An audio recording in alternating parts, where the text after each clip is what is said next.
Teriam os anjos tido relações com mulheres para procriar? Sabia não? Hoje o texto tá uma treta. Mais treta do que Bolsonaro versus Lula. Ih, Jonas, lá vem você falando de política? Mas que história é essa que anjos tiveram relações com mulheres? Meu Deus. Senta aí que vem texto, porque o amor está no ar.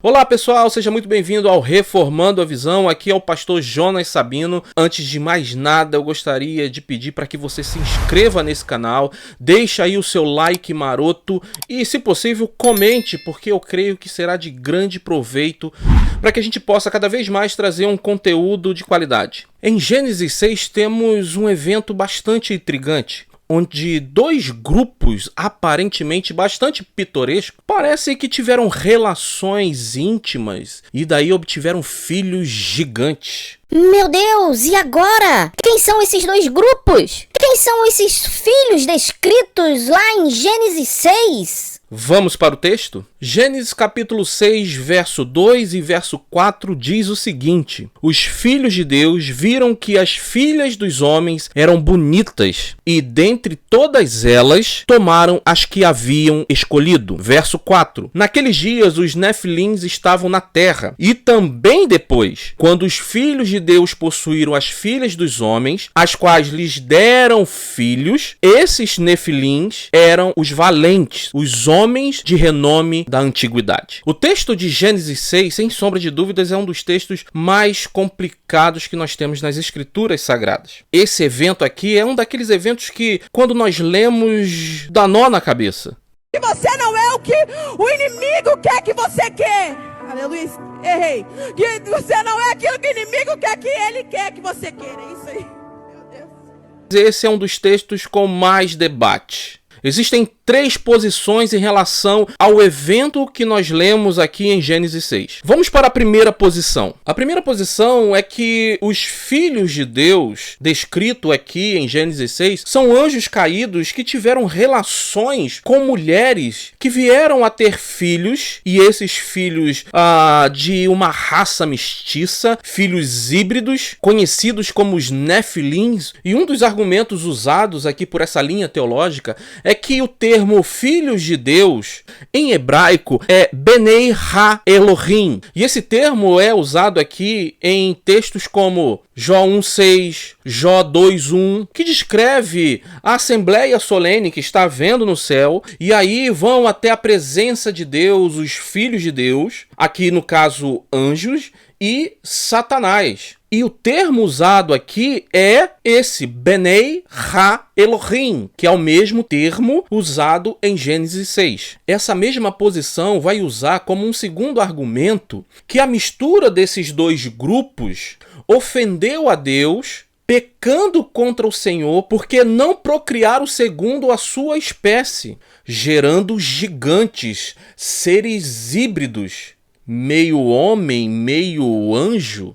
Por isso Deus envia o dilúvio como juízo para acabar com toda a degradação que essa geração gerada por esses dois grupos trouxeram para toda a humanidade. O problema aqui é que nós não temos base bíblica para dizermos que anjos podem ter relações carnais com humanos. Por mais que a gente veja em alguns momentos no Antigo Testamento anjos aparecendo em formas humanas, e em alguns casos até homens naturais querendo ter relações com aqueles anjos, como por exemplo o evento lá de Sodoma e Gomorra, isso não quer dizer que tal situação seria possível. Outro problema encontrado aqui nessa posição, nessa linha teológica, é com o nascimento de possíveis gigantes. E a questão aqui é que a palavra em hebraica para nefilins não significa apenas gigantes, mas também homem famoso, homem feroz, homem valente. Você tem variantes para essa palavra na sua origem. Ah, Jonas, mas a Bíblia fala sobre gigantes no Antigo Testamento.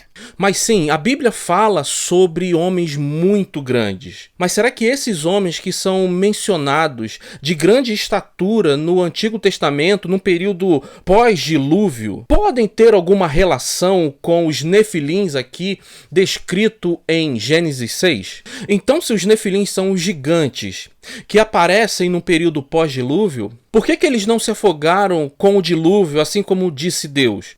O fato é que o texto não parece dizer que através da coabitação desses dois grupos nasceram os nefilins, mas que no período desses homens valentes, dos nefilins, houve a coabitação entre os filhos de Deus e as filhas dos homens. E que nesse período eles tiveram filhos, mas não propriamente os nefilins. O texto deixa claro que os nefilins já existiam antes e após esse período. Ou seja, os nefilins não surgiram dessa coabitação. Uma segunda linha teológica acerca desse texto é que esses filhos de Deus eram homens poderosos e que esses homens poderosos insultaram a Deus tendo relações com mulheres plebeias, ou seja, mulheres que não tinham sangue azul, mulheres que não eram nobres. O problema que temos aqui é que em nenhum lugar do Antigo Testamento temos o termo filho de Deus sendo usado para se referir a homens poderosos, a governantes. Não há nada dentro do contexto ou fora dele que aponte para viabilizar tal teoria. A terceira linha de interpretação acerca desse evento aqui é que os filhos de Deus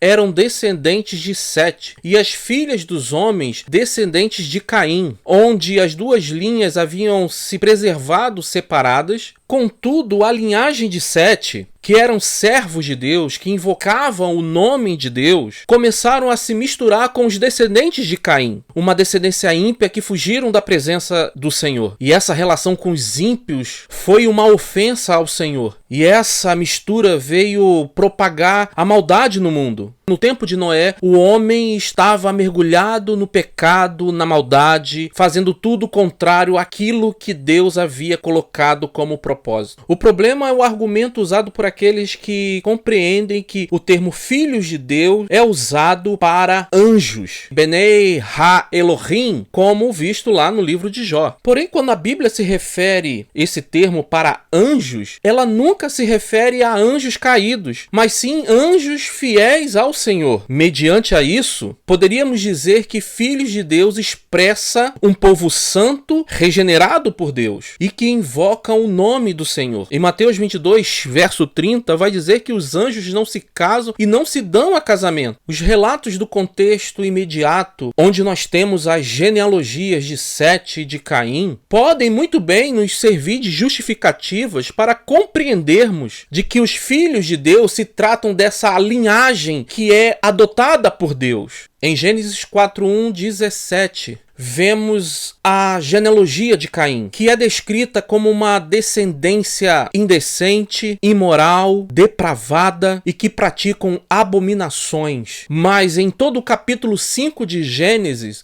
o que nós vemos é a descendência de Adão a partir de Sete, que é uma linhagem adoradora. Pois bem, quando chegamos em Gênesis 6, a coabitação dessas duas linhagens, dos filhos de Deus e as filhas dos homens. Todo esse contexto nos expressa que Gênesis 6, de 1 a 5, está tratando de relações naturais, humanas, sem nenhum indicativo de relações entre classes sociais diferentes e nem de relações extraterrestres. Mas o que temos são duas sementes. Sementes essas que o Senhor vai dizer em Gênesis 3 que irão existir. A semente da mulher e a semente da serpente. Uma semente que carrega a marca da santidade de Deus e uma outra semente que vem da mesma mulher, mas que é a semente da serpente, que carrega a sua marca, a marca do pecado. A mistura dessas duas sementes, dessas duas descendências, vai desenvolver o potencial da maldade, do pecado descrito em Gênesis 6. Quais são as lições que nós podemos tirar acerca deste evento? Primeiro ensinamento é que somos pecadores e carecemos da graça de Deus. Nascemos em pecado, a maldade habita em nós, a nossa busca constante não é pela glória de Deus, mas é pela nossa própria própria glória. Porque se dependesse de nós, seríamos nós os multiplicadores do pecado, da maldade que vemos aqui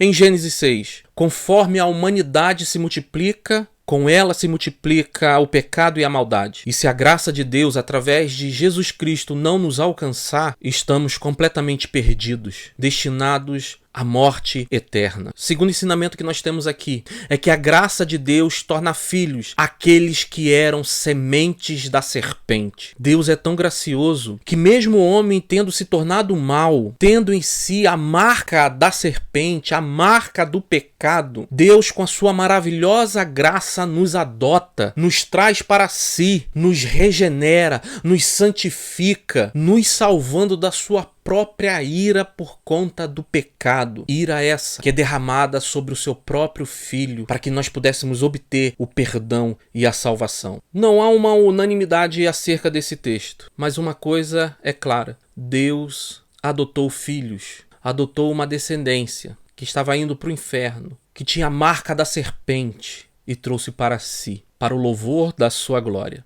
Que Deus os abençoe e até o próximo vídeo.